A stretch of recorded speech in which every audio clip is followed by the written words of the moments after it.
আমাদের চ্যানেলের সমস্ত গল্পের নোটিফিকেশন সবার আগে পাওয়ার জন্য এখনই সাবস্ক্রাইব করুন আমাদের চ্যানেলটি এবং পাশে থাকা বেল আইকনটি প্রেস করে অল করে দিন। হরেবল উইকেন্ডে আজ আপনার জন্য শিশির বিশ্বাসের লেখা গল্প ডাকিনী তলার আতঙ্ক। আজকের গল্প পাঠে এবং গল্পের সূত্রধার আমি অতনু। শুরু হচ্ছে ডাকিনী তলার আতঙ্ক।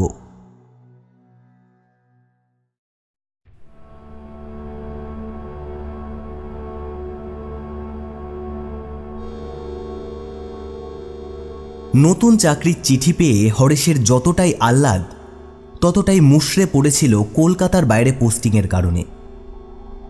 বেচারা এমনিতেই একটু ভীতু গোছের মানুষ, হাজার দরকারেও বাড়ির বাইরে রাত কাটায়নি। সেই তারই কিনা চাকরির জন্য যেতে হবে এমন জায়গায় যার নামই শোনেনি আগে। আর কি বাহারের সেই নাম, ধোবাগঞ্জ।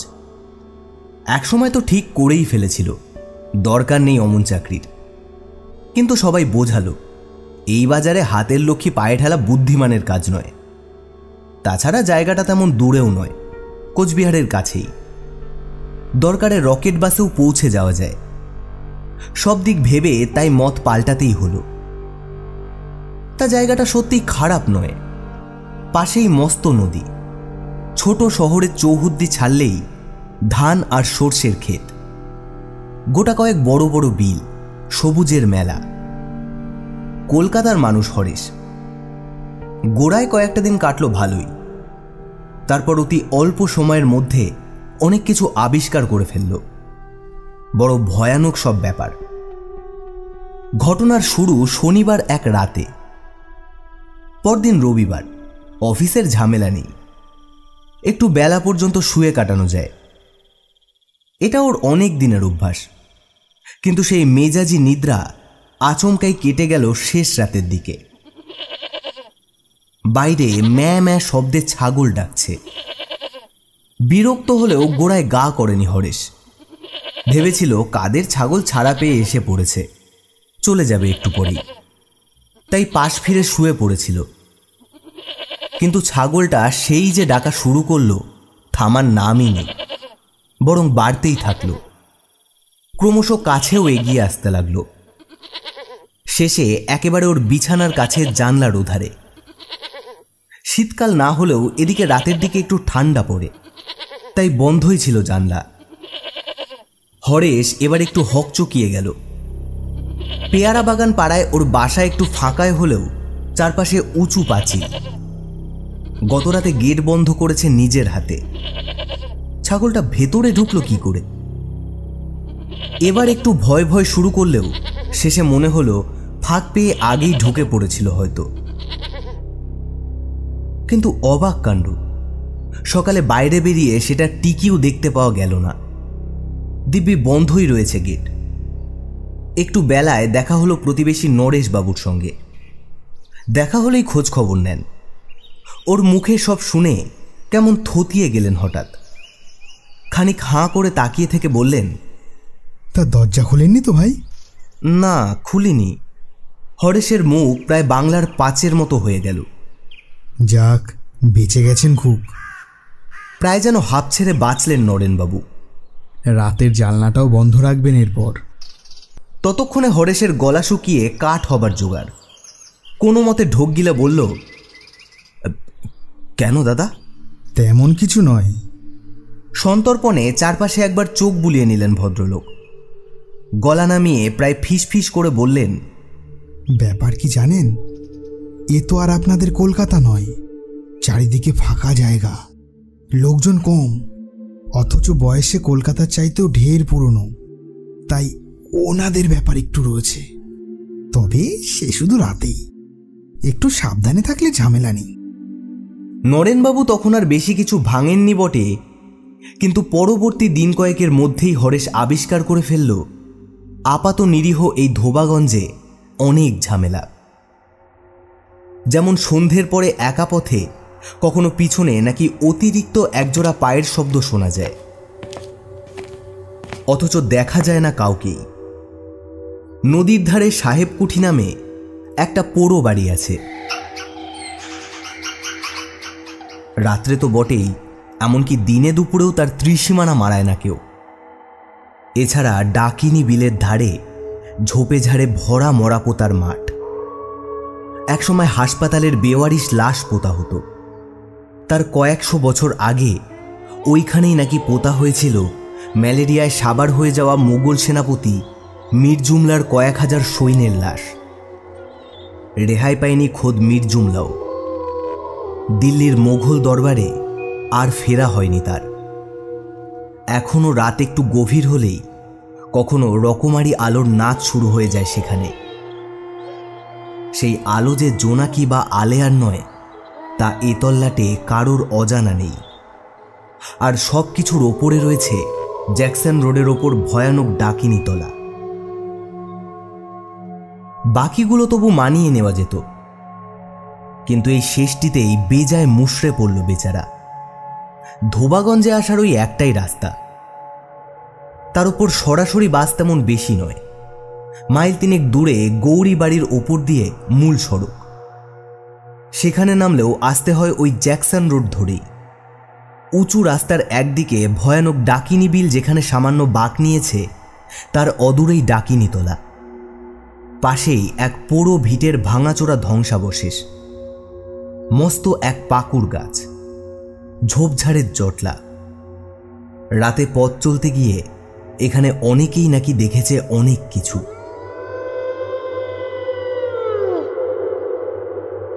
বেশ ভয়ের ব্যাপার সেসব। দুর্ঘটনাও ঘটেছে কম নয়। শোনা যায় অনেক দিন আগে এক তান্ত্রিক সাধু বাবার আস্তানা ছিল ওখানে। মন্ত্রে ডাকিনী হাকিনীদের বশ করে রেখেছিলেন তিনি। কিন্তু এক রাতে মন্ত্র ভুল করে ফেলায় সেই ডাকিনী হাকিনীদের হাতেই অপঘাতে মৃত্যু হয়েছিল তার। তবে তান্ত্রিকের মৃত্যু হলেও ডাকিনী হাকিনীর দল নাকি সেই থেকে বাধা পড়ে আছে ওখানে। এসব তাদেরই কাজ।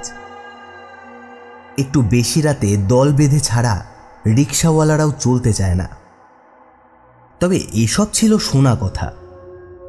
দিন কয়েকের মধ্যে প্রমাণও মিলে গেল। ওদের অফিসের জয়দীপ রায় রাতে গৌরীবাড়ি থেকে মোটর সাইকেলে একা ধোবাগঞ্জ ফিরছিল। ডাকাবুকো মানুষ, তাই গ্রাহ্য করেনি। হঠাৎ ডাকিনীতলার কাছে এসে দেখে বিশাল আকৃতির কুচকুচে কালো এক মোষ প্রায় মাটি ফুঁড়ে উঠে এলো রাস্তার উপর।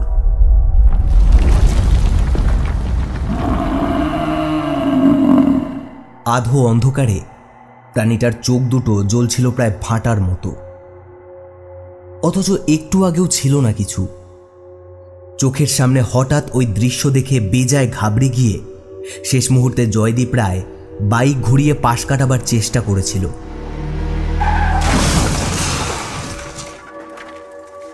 তারপর কিছুই আর মনে নেই তার। বাইক উল্টে কোমরে চোট পেয়ে এখন হাসপাতালে ভর্তি। সেই থেকে রাত হলেই হরেশ খিল তুলে দেয় দরজায়। হাজার দরকারেও বেরোয় না। কিন্তু কথায় আছে, খোড়ার পা খানায় পড়ে। সেই প্রথমবার ছুটি নিয়ে বাড়ি এসেছিল, ফেরার পথেই বিপত্তি।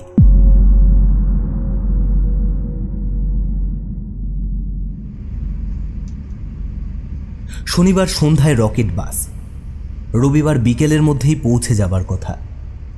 কিন্তু ইঞ্জিনে হঠাৎ গোলমাল দেখা দেওয়ায় রায়গঞ্জ পৌঁছে শুরু হয় মেরামতের কাজ।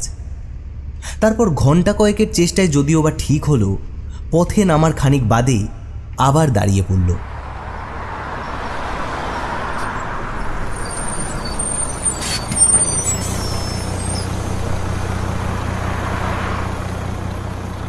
এবার অবশ্য আর ইঞ্জিনের গোলমাল নয়, তবে আরও ভয়ানক।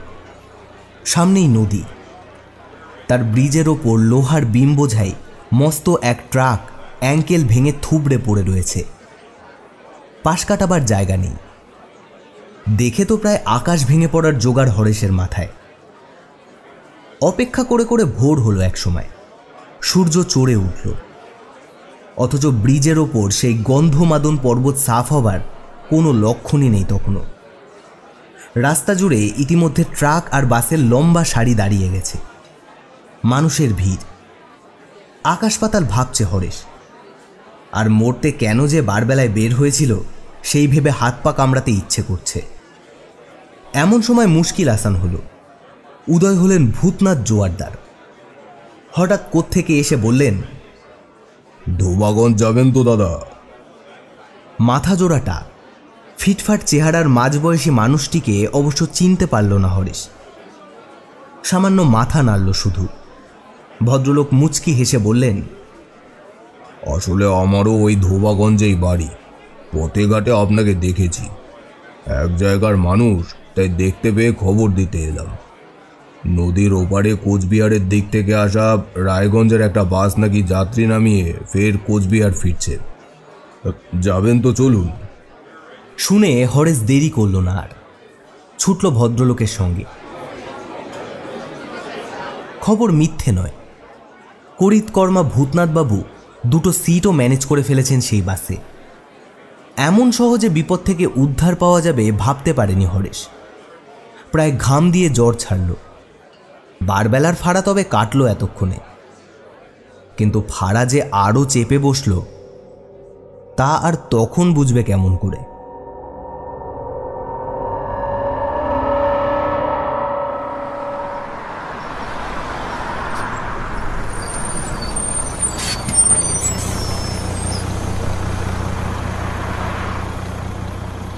রাত প্রায় 9টা নাগাদ সেই বাস যখন কোচবিহার পৌঁছালো, ধোবাগঞ্জের শেষ বাস ততক্ষণে ছেড়ে গেছে। রাতটা কোথাও থেকে গেলেই হতো। ধোবাগঞ্জের বাস রয়েছে ভোরেই, কিন্তু গোল বাঁধালেন ভূতনাথবাবু। খোঁজ আনলেন ঘণ্টাখানেকের মধ্যেই গুয়াহাটি যাবার একটা বাস আসছে। ওই বাসে গৌরীবাড়ি নেমে রিকশায় সহজেই পৌঁছে যাওয়া যায়। একটু রাত হবে এই যা। শুনে হরেশের তো প্রায় ভিমরি খাবার জোগাড়, কিন্তু মানুষটির মুখের ওপর আর না বলতে পারল না। স্রেফ ভূতনাথবাবুর ভরসায় নিতান্ত অনিচ্ছা সত্ত্বেও উঠতেই হলো গুয়াহাটির বাসে।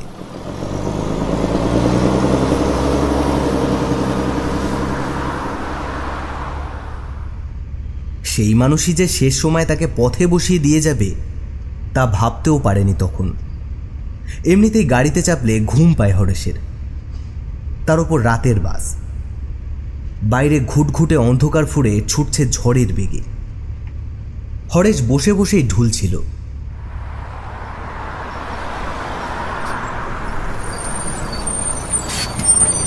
গৌরীবাড়ি গৌরীবাড়ি গৌরীবাড়ি গৌরীবাড়ি, নামবেন নামবেন, কে নামবেন? গৌরীবাড়ি গৌরীবাড়ি গৌরীবাড়ি। হঠাৎ সামান্য ঝাঁকুনি আর কন্ডাক্টরের আচমকা চিৎকারে ওর সেই ঝিমুনি যখন কাটল, দেখল বাস গৌরীবাড়ি এসে দাঁড়িয়েছে। কিন্তু ভূতনাথবাবু গেলেন কোথায়? পাশের সিটেই তো ছিলেন, এখন খালি। এদিকে কন্ডাক্টর তাগাদা দিচ্ছে, গৌরীবাড়ি গৌরীবাড়ি, নামুন নামুন নামুন। ঘুম চোখে আর তলিয়ে ভাবার সময় হলো না হরেশের। নেমে পড়ল তাড়াতাড়ি।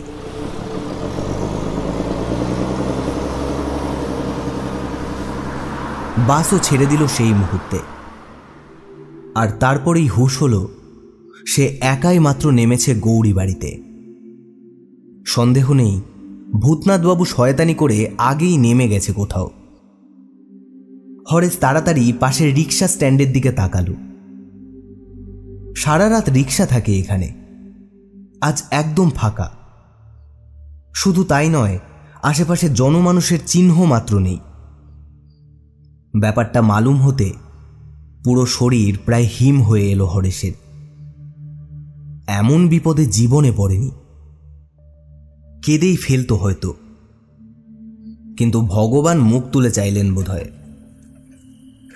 হঠাৎ আওয়াজে চোখ তুলে দেখে অন্ধকার ফুঁড়ে একটা রিক্সা আসছে। হাত তুলে ডাকতে যাবে তার আগেই সেটা পাশে এসে থামল।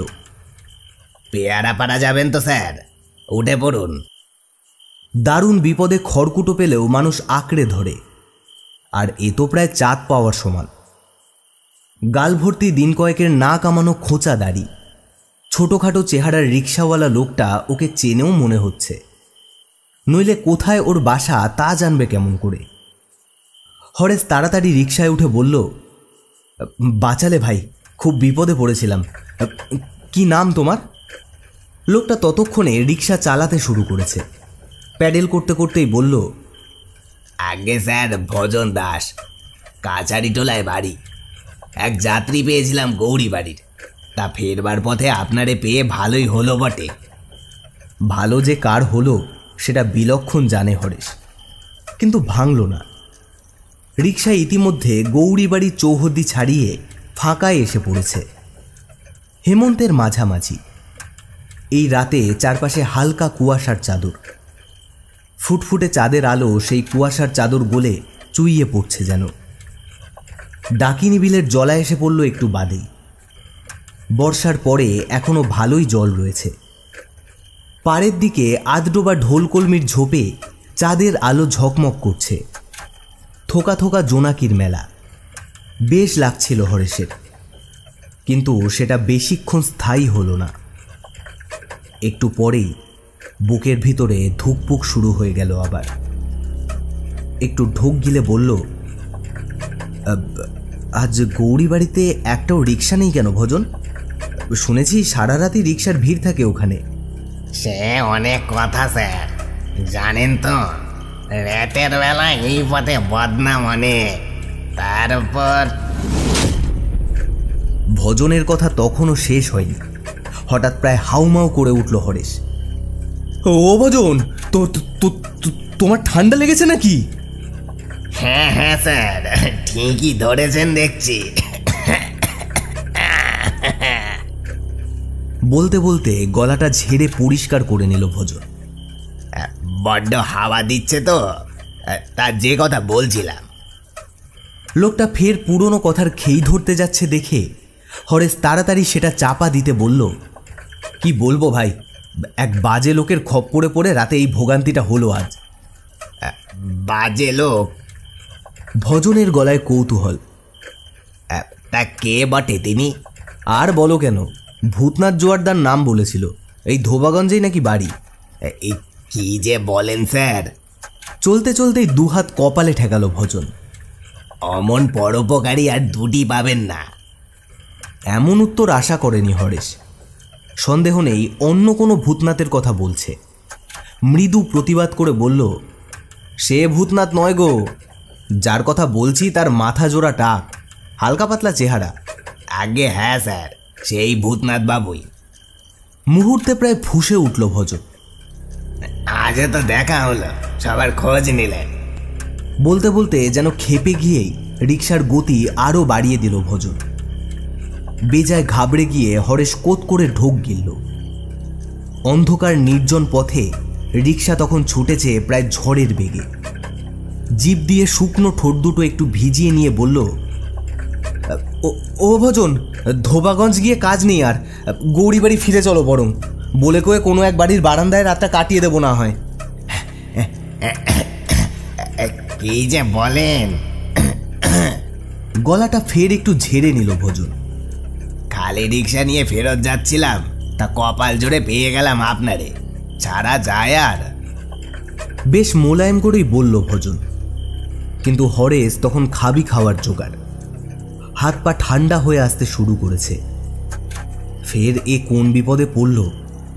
সকালে গায়ে পড়ে উপকারের নামে ভূতনাথবাবু যা করে গেল, তারপর আবার এই ভজন। ঝড়ের বেগে এই অন্ধকারে ওকে নিয়ে কোথায় চলেছে লোকটা? ভাবতে গিয়ে মাথার ভিতর সব তালগোল পাকিয়ে গেল।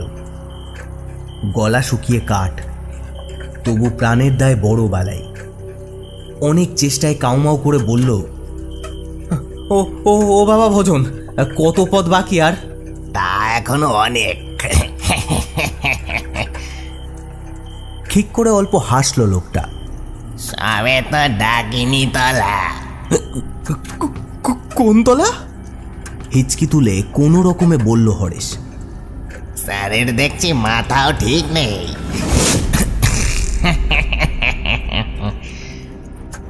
নাক টেনে হাসলো ভজন।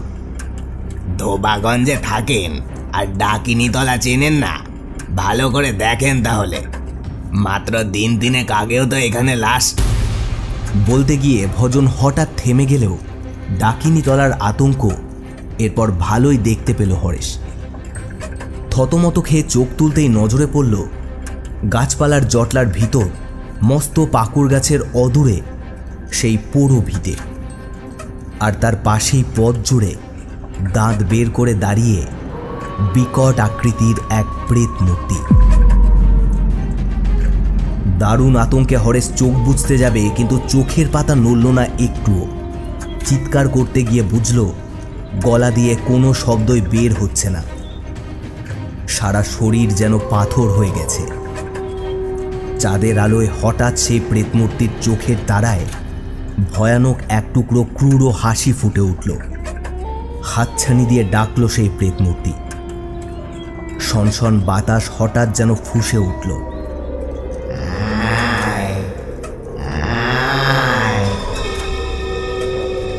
ততক্ষণে ভজন তার রিক্সা নিয়ে পৌঁছে গেছে সেই প্রেতমূর্তির প্রায় গায়ের ওপর। কিন্তু এ কি কাণ্ড! কিছুই হলো না। হরেশ দেখল দিব্যি সেই প্রেতমূর্তির শরীর ফুঁড়ে ভজন রিক্সা নিয়ে বেরিয়ে গেল ওধারে। কুটোর আঁচড়টিও লাগলো না। সামলে উঠতে খানিক সময় লাগলো হরেশের। শরীরের সারটাও ফিরে এলো আবার। সাহস করে একবার পিছনে তাকালো সে। না, কিচ্ছু নেই। চমৎকার চাঁদের আলোয় ঝকঝক করছে ডাকিনীতলা। গাছপাতার ফাঁকে থোকা থোকা জোনাকির মেলা। রিক্সা নিয়ে ভজন অবশ্য বেশ জোরেই চলেছে, কিন্তু তাতে অস্বাভাবিক কিছু খুঁজে পেল না। জোরালো হিমেল হাওয়াটা রয়েছে অবশ্য।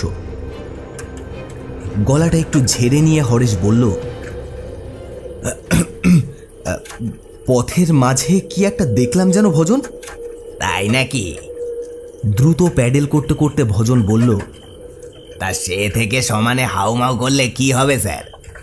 যে জোর আছে আপনার। এই ডাকিনীতলার আতঙ্কে কত লোকের দাঁত কবাটি লেগে গেছে। বাহাদুর বটে আপনি। জীবনে এত খুশি কখনো হয়নি হরেশ। তাও মাঝরাত্রে এই বিজন বিভুই প্রান্তরের মাঝে এক রিক্সাওয়ালার কথায়। প্রায় ছেলে মানুষের মতো হৈ হৈ করে বলল, আরে আজ এক দারুণ অভিজ্ঞতা হলো ভাই, মনে থাকবে সারা জীবন। আসলে ভয়টা আমার একটু বেশি। ধোবাগঞ্জে চাকরি করতে এসে নানান কথা শুনে একটু ঘাবড়েই গিয়েছিলাম। আজ তো ঠিকই করে ফেলেছিলাম, আর নয়, এবার ছেড়েই দেবো চাকরিটা। না না, অমন কাজ করবেন না স্যার। ধোবাগঞ্জ মোটেও খারাপ জায়গা নয়। কথায় কথায় একসময় শহরের চৌহদ্দির মধ্যে ঢুকে পড়ল ওরা। একটু এগিয়েই পেয়ারা বাগান পাড়া। ভজন সোজা ওর বাড়ির সামনে এসে রিক্সা থামালো। হরেশ রিক্সা থেকে নেমে ভাড়া বাবদ 20 টাকা বের করে দিল। ভজন বলল, ভাড়া 15 টাকা স্যার, তার বেশি নিতে পারবো না। আর খুচরোও নেই। খুচরো 5 টাকা সঙ্গে ছিল না। ঘরে ঢুকে খুঁজে বের করতে দেরি হয়ে গেল। তারপর বেরিয়ে এসে হরেশ দেখল অপেক্ষা না করে কখন যেন চলে গেছে লোকটা। মনটা খারাপ হয়ে গেল হরেশের। ঠিক করে ফেলল আগামীকালই লোকটির বাড়ি খুঁজে ভাড়াটা মিটিয়ে দিয়ে আসবে। পরদিন সকালেই প্রতিবেশী নরেনবাবুর সঙ্গে দেখা। অবাক হয়ে বললেন, রাতে কখন এলেন ভাই? রিক্সা পেয়েছিলেন? ভদ্রলোককে এড়িয়ে যাবার জন্য কথা না বাড়িয়ে হরেশ মাথা নাড়ল একটু, কিন্তু ছাড়বার পাত্র নন নরেনবাবু। চোখ বড় বড় করে বললেন, বেঁচে গেছেন তাহলে। দিন তিনেক আগে এক রিক্সাওয়ালা রাতে ডাকিনীতলার কাছে মরে পড়েছিল। শরীরে কোনো আঘাতের চিহ্ন নেই, চোখে মুখে ভয়ানক আতঙ্কের ছাপ শুধু। সেই থেকে কদিন হলো রাতে কোনো রিক্সাওয়ালা আর এদিকে আসে না। নরেনবাবুকে এরপর আর এড়াতে পারল না হরেশ। বলল, কোন রিক্সাওয়ালা দাদা, নাম জানেন? ছোট জায়গা, রিক্সাওয়ালাদের অনেকেই পরিচিত। নরেনবাবু মাথা নেড়ে বললেন, হ্যাঁ, কেন জানবো না, ভজন দাস, কাছারি টোলার দিকে থাকে। আর ভূতনাথ জোয়ারদার, ওই নামে কাউকে চেনেন? হ্যাঁ, চিনব না কেন, কিন্তু তিনি তো মারা গেছেন বছর কয়েক আগে। এক রাতে ওই ডাকিনীতলায় তার ডেড বডি পাওয়া যায়। কিন্তু কেন বলুন তো? রীতিমতো কৌতূহলী হয়ে প্রশ্ন করলেন নরেনবাবু। কিন্তু হরেশ আর কিছুই ভাঙল না। সেই দিনই খোঁজ নিয়ে হাজির হলো কাছারিটোলায় ভজনের বাড়িতে। না, নরেনবাবু মিথ্যে বলেননি। দিন তিনেক আগে রাত্রে ধোবাগঞ্জে যাত্রী নামিয়ে এক রিক্সা নিয়ে গৌরীবাড়ির দিকে যাওয়ার পথে ডাকিনীতলার কাছে মরে পড়েছিল ভজন। ওর রিক্সা ভাড়াটা আর মেটানো হয়নি হরেশের, তবে ধোবাগঞ্জের চাকরিটাও ছাড়েনি। বছর কয়েক হয়ে গেছে, তারপর দিব্যি রয়ে গেছে এখনো।